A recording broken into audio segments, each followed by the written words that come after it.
Hey, Crimson Tide fans, welcome into our 6th edition of the Alabama Adaptive Athletics Coaches Show on BamaAdaptive.com. I'm Alex Boothe, joined alongside my partner Spencer Tomsett, and today we're lucky enough to be joined by the Sports Medicine Director here at Alabama Adaptive Athletics, Alex Curry. Alex, thank you so much for joining us today. I know everyone's excited with anticipation about this trip up to Whitewater tomorrow. Yeah, thank you so much for having me. We are looking forward to loading the bus tomorrow and getting some collegiate games under our belts. Early morning tomorrow. We got to get on the leave by 5:30. I heard there might be a stop to Buc-ee's on the way up because of Coach Hines. Might be. Who knows? So we could go ahead and get right into it. Alex, what all goes into the process of taking care of our athletes throughout the season? It's a lot. So I do mainly manual therapy. That's my go-to in rehab. So we do anything from cupping, scraping, dry needling. I work with a lot of other medical providers. So we have a physical therapy group. We have obviously team physicians, but it's anywhere from like making sure they're not sore, making sure we're recovering from road trips, or like a large group of athletes just came back from Chile. As well as like hydration, making sure we're hydrating, making sure that if we have nagging injuries, we're getting those properly treated and better, as well as if we have significant injuries, we're like putting the right things in place to take care of them. So a little bit on the personal side of me, I have a massage therapist, and he does cupping as well. And you don't realize until you actually have that cupping treatment how much it really recovers. So how many of the athletes in our program would you say go through that cupping treatment? Is it all of them or close to that number? I would say almost all of them have at least been cupped once, but most of them, like our older athletes who have been here more than 1 year, they come pretty frequently. So they know, they're like, okay, like we have a bunch of girls who will come in today before we leave tomorrow, knowing that they'll prep themselves for the tournament this weekend. So is that before and after usually, or is it just more so in preparation for? We do a lot in preparation. It's really popular when we're in our two-a-days or we're in our preseason and we're working really, really hard. And then most of them we'll get it after as well, but like after we get home from a trip. So like Monday will be a big recovery day for us from traveling. So a lot will come in for treatments then. So when you're taking care of these athletes, what are some of the key differences you're looking for when they're in season versus when they're in the off season? Yeah, so a lot of that is working with Anthony because obviously out of season, he's loading them a lot more in the weight room than we are in season. In season, like weight room, we're really looking at like let's maintain what we gained. So we also have more play with can we sit an athlete for longer out of season if they need to recover. And so I look at that type of stuff. A lot of in seasons, like what can we do to keep you on the court? And then out of season, we're like, okay, you know, we have some time to like take you out and let's do 2 weeks of really intense physical therapy and treatments and then get you back in. And working with adapted athletes, are there things that you as a trainer have to emphasize more than maybe if you were working with stand-up athletes instead? Yeah, so my whole career prior to coming here was stand-up and anywhere from collegiate to professional. So I had to learn a lot coming here.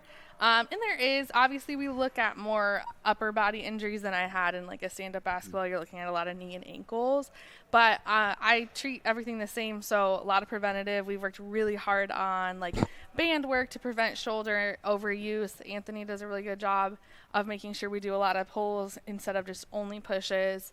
And then the gen med stuff is a lot more prevalent in adopted sports, so I have to think of like UTIs and pressure sores, which I didn't have to think of previously, but now that has to be kind of on my mind when someone comes in with something.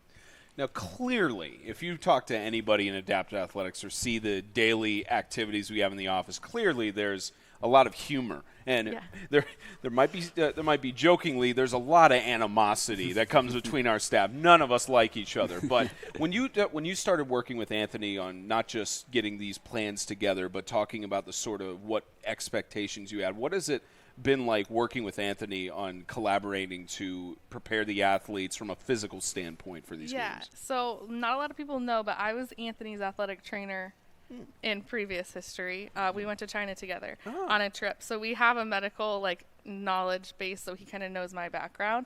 And I was heavily involved in his hiring process for that purpose. Sports medicine and strength and conditioning, to be successful, need to work hand in hand. Yep. And we work very well together and come together and talk about like, okay, what can we do to help? Like, we're seeing this same injury in multiple athletes. Like, what can we change in the weight room? What can we change loads-wise? And so it's great. We talk to each other all the time, especially on individual athletes. Like, okay, this person just came back. Like, let's say they just came back from Chile. Yep. They're exhausted. We have to have them play this weekend. So what are we going to do in the weight room today to make sure that they're successful for Friday and Saturday? And part of that too, it's not just it's not just the cupping or physical therapy on that. A lot of people, certainly there's this notion, but not as many people understand the amount of nutrition that comes into it. So what part of that discussion, like, do you guys set certain diets for the athletes, or certain you have to have? I know with Bama professional sports, they have a bunch of protein shakes they have, or certain blends and everything. How much does nutrition come into that plan you have for the athletes? Yeah, so nutrition is so important. We're not quite to the point where, like, we have full plans for everyone. We have that ability. We work really well with the nutrition department on campus. So if we have an athlete that we're like, oh, let's get you with the nutritionist, we'll get them to meet that nutritionist. But they get protein shakes after every lift, which is good. And then we have a Honey Stinger sponsorship, and they have great protein snacks and other snacks that the athletes can grab whenever they want. And we use on the sideline, which is great. But that's something I'm constantly asking our athletes. And like, what did you have to eat today? Because a lot of what's going on seems to be because you didn't have enough calories. Or like, have you had enough to drink and stuff like that? Because that really can change the play. So with this week being a tournament week, what is like the preparation on your side of things that goes into the week before the tournament? A lot. So I have to travel basically like a medical center, right, and make it in Whitewater, especially because a lot of the facilities that we go to, I don't have access to an athletic training room. So I have to make my athletic training room as much as I can to make sure that our treatment standard is maintained to high, to what I put as the standard.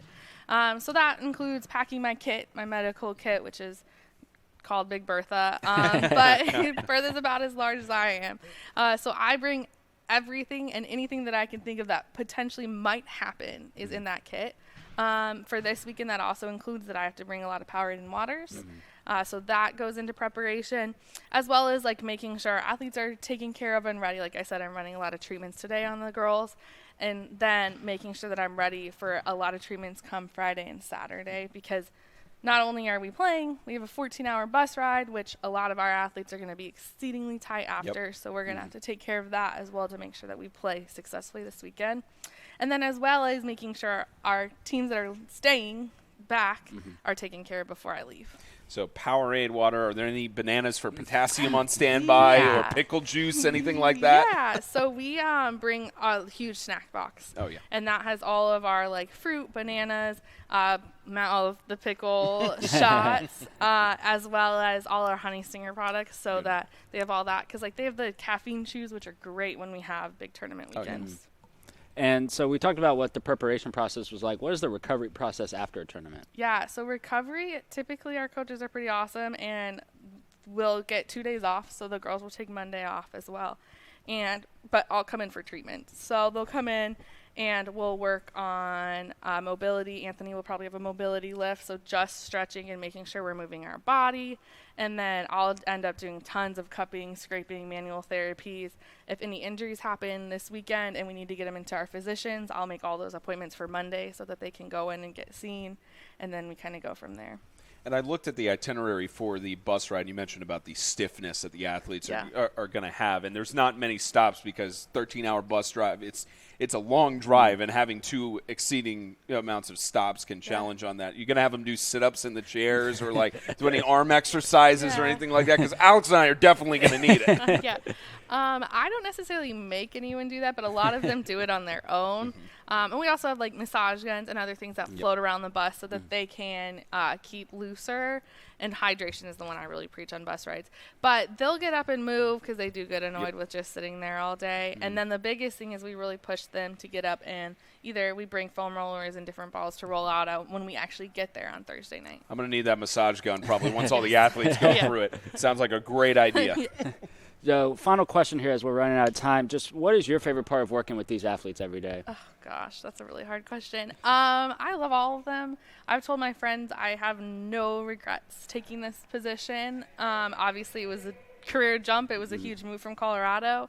But our athletes are incredible. They're some of the hardest workers I've ever met in my life. And obviously we're blessed to have high-performing athletes on professional side as well, on their senior teams. And so it's been really fun to learn about adapted athletics and change my clinical skills to that sense. But ultimately we're a family. Like this facility, like you kind of talked, our staff razzes each other, but at the end of the day, like our staff is a family and our athletes are a family. So I love that that's the environment that I get to work in every day. And especially it also helps that you get to see a lot of these athletes. You mentioned the senior classes, get to see them compete at the Paralympic level. We just saw the team qualified for Paris with winning the gold and everything. So do you go on the road with them at all for the Olympics? So I'm not on the quad for the Paris trip. I did go to Thailand with the under 25 women's wheelchair. So we brought home gold then, and then whatever else from there. But they assign an athletic trainer for a quad, and I didn't apply for this quad. Okay.